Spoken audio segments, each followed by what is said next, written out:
This video is going to talk about the best movie by the best directors. I'm going to pick what I think is the #1 movie by each of these directors. And technically, if you want to go to an older definition of the word, this is their masterpiece. A lot of people use the word masterpiece to just say, well, this is a great movie or a masterful movie or masterwork. But there's another definition of masterpiece, which it is the best work put forward by an artist.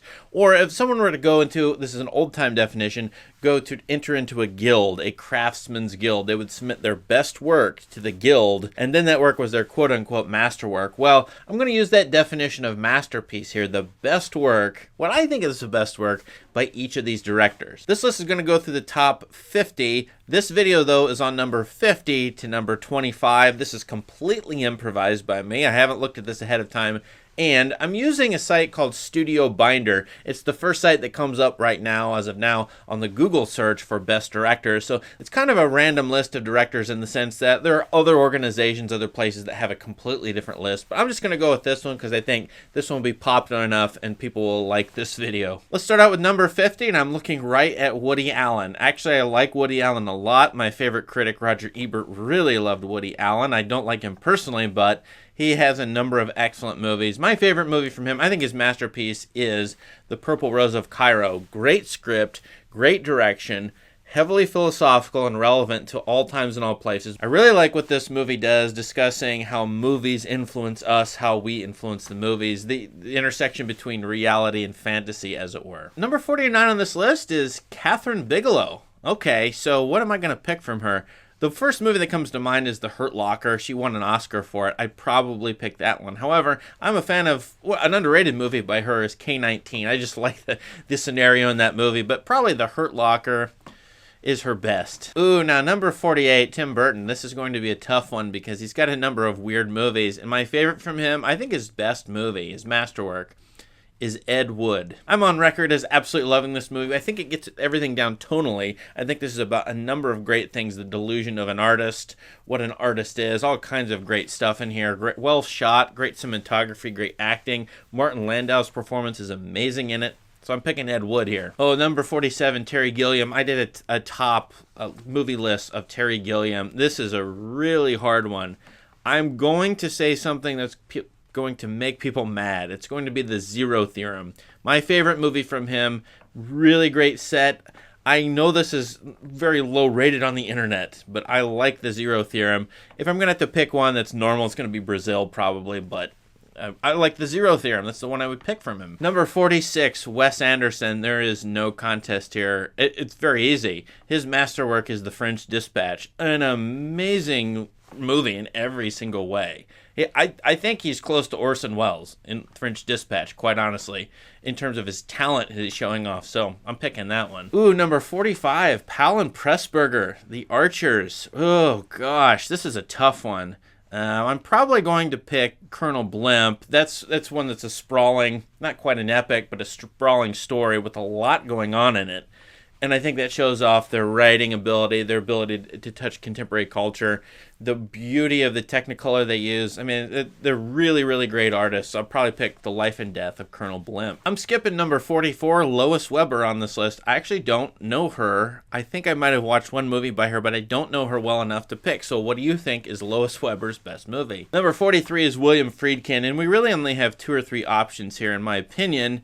The Exorcist is going to come up for Friedkin, but I'm definitely picking The French Connection, which I think is one of the greatest crime movies ever. Certainly one of the greatest, if not the greatest chase sequence ever. An amazingly well-filmed movie. Oh, number 42, Darren Aronofsky. What in the world am I going to do here? If I were very bold, I would pick Mother.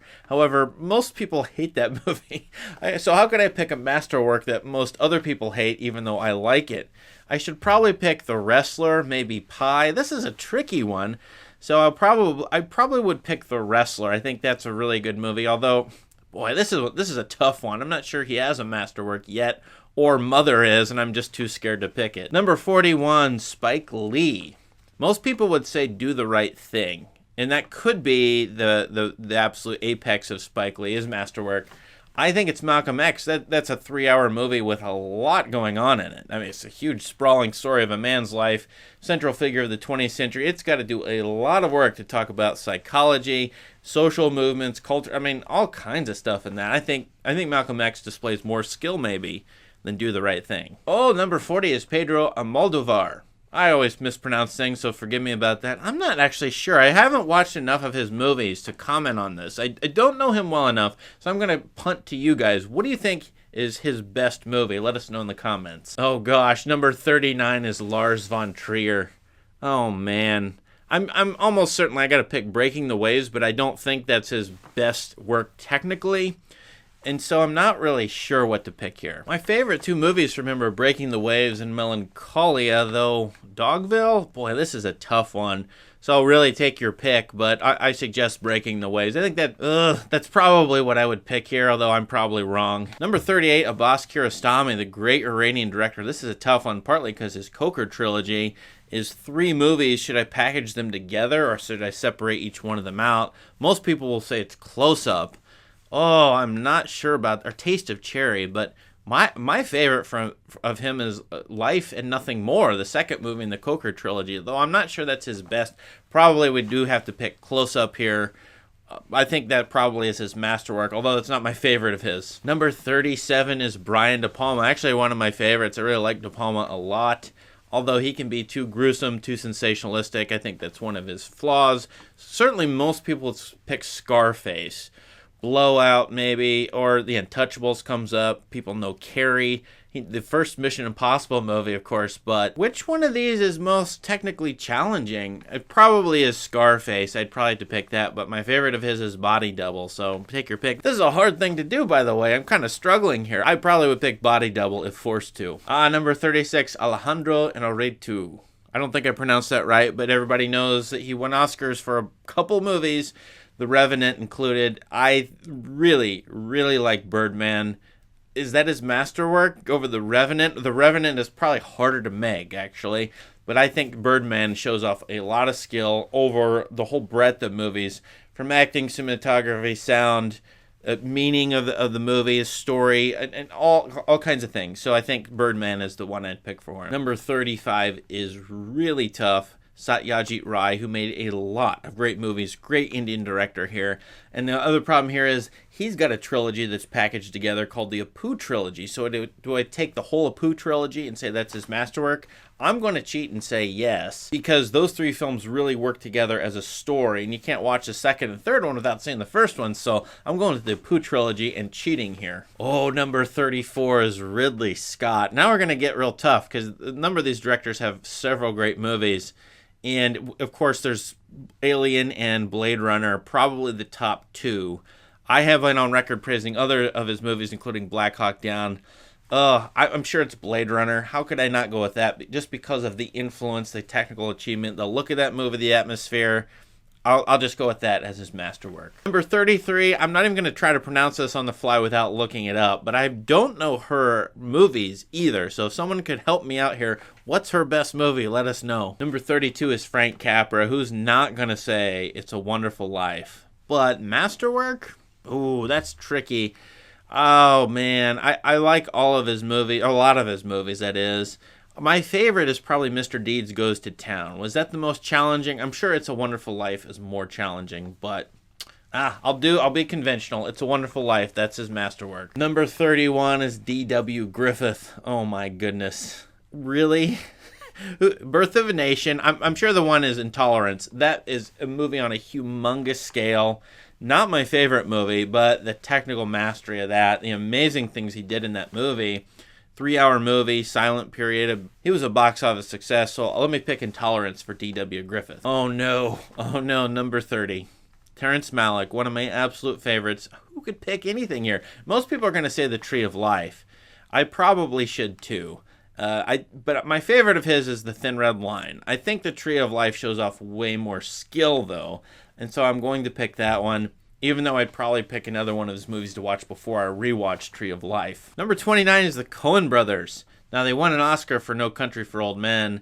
Big Lebowski is absolutely beloved by a number of people. I'm actually going to go with Inside Llewyn Davis. It's a film I think about a lot. I think there's a lot going on in it. It is kind of a musical. The Coen Brothers are not known for being musical directors, but they have 3 or 4 movies that are basically, in a weird way, musicals. So I'm going to pick that one, although maybe I should pick The Ballad of Buster Scruggs. Tough one. Number 28, Fritz Lang. This is easy. It's Metropolis. Although I love M and a couple of his other movies a lot, I think Metropolis is an amazing movie, amazingly well made, especially in the restored version. So that's Fritz Lang's masterpiece. Number 27, Andrei Tarkovsky, who I've covered on this channel a lot. I have a lot of videos on him, including videos that criticize him. I think his best movie is Mirror. I really like Sacrifice. It's probably my favorite movie, but Mirror is an amazing movie. Structure, what it's about, it's like a memoir, but it's so much more than that.